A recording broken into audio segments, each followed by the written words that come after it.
Hi, I'm Ted Kruse with Physical Therapy Solutions, and today I'm going to talk to you a little bit about proper throwing mechanics. So we're just going to touch on the subject today. It's a pretty extensive topic.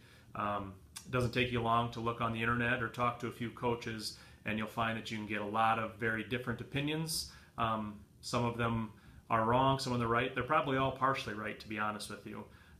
So today I just want to talk to you a little bit about it. So you can get some information for those young athletes, young pitchers with baseball coming up around the corner, and also use that as you look for more information on your own or talk to other coaches. Pitching mechanics is a very important topic with young baseball players, and the purpose of using proper mechanics is to decrease stress or strain on that thrower's shoulder and elbow. They found with through research that proper mechanics will decrease the forces on the shoulder and elbow, which will then decrease the chances of injury and most significant major injuries that would require surgery. So this is one way that we can try to assist those athletes and decrease their risk for injury. So when I'm talking to coaches and young baseball players about proper mechanics, the first thing I want to talk to them about is trying to keep it simple. Like I said, you can look and find numerous different topics or numerous resources on proper throwing mechanics, and they're all going to be a little bit different. So how do we kind of sort through that to teach our young kids the right way? So I just tell them to keep it simple. Break down that pitching motion, that throwing motion, and think about the professional athletes, the professional baseball players that you see that have a very simple windup, a very simple throwing motion, and try to replicate that. So we always break down the throwing motion into phases.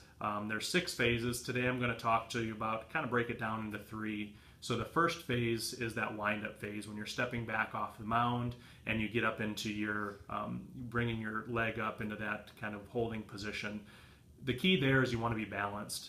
So you don't want to have kids tipping backwards, tipping forwards, lifting a leg too high. You want to keep it nice and simple, a very small movement, smooth movement where they can be balanced. A good technique to when you're practicing with a young baseball player is once they get into that holding position with their leg up, is they have to pause. And if they can't hold that position, they're not in a position of balance. So then we can kind of work with that and correct it a little bit. The next phase is the cocking phase, where that arm is back. So a couple things you can look for a young athlete is that they're keeping their hand on top of the baseball. The baseball's down towards the ground and their hand's on top of it as they come back in that position. And they also want to have their arm at about 90 degrees or about shoulder height. So we never want to be too high or down below that shoulder height as for proper mechanics. Keep it simple and see what you see those professional baseball players do and try to replicate that, the simple mechanics. Finally, that next phase is kind of the ball release and the follow through. When you're following through, you want to use your whole body.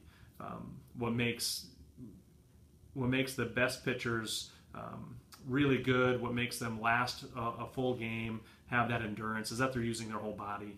You don't want to throw with just your arm. Your arm will give out, it'll fatigue, it's small muscle groups, and it's also going to become injured. So we want to use our core, we want to use our trunk and our legs, and use that whole body to generate that force, but also to accept that force on the follow through. So those are a few points that you can look through with your young pitchers. Some other things you want to watch for is just keep in mind that pitching mechanics and all throwing is a complex movement. It's not just your arm going forward with the ball, it's your whole body. It's from your foot, your toes, all the way down to your hand. So it's not something that is picked up easily for a young pitcher, a young thrower. So be patient with them. Keep it simple when you're trying to teach them. But also understand that they're going to have mistakes. The biggest difference between a professional baseball pitcher and a young baseball pitcher, when they look biomechanics wise, is that professional does the same thing over and over again very precisely, whereas a younger athlete is going to vary in their mechanics with each pitch. So be patient with them.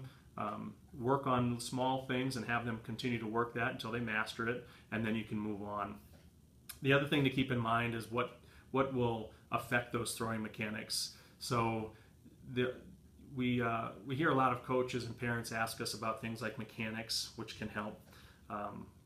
different types of pitches. Are you throwing curveballs? Are you throwing sliders? Those can have an effect on on the forces of your shoulder and elbow maybe have an effect on injuries, but actually the effect is quite small. What we do know is that when young people, well, actually athletes of all ages throw, when they start to throw beyond fatigue, that's when injuries happen.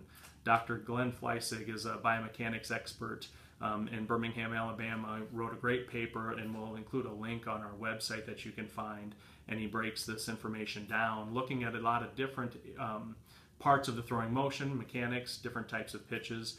And what they found in their research is that injuries happen when individuals throw beyond fatigue. So as a coach, as a parent, when you're watching that young person throw, if you see signs that they're getting tired, they're maybe not using their whole body, they're throwing more with their arm, you're seeing some signs that just say, hey, they're throwing and they must be getting tired and fatigued, that's the time to pull them out, because that's when injuries happen. If you have more questions on pitching mechanics, throwing mechanics, please feel free to contact me at our Dyersville or Manchester location. Thank you very much.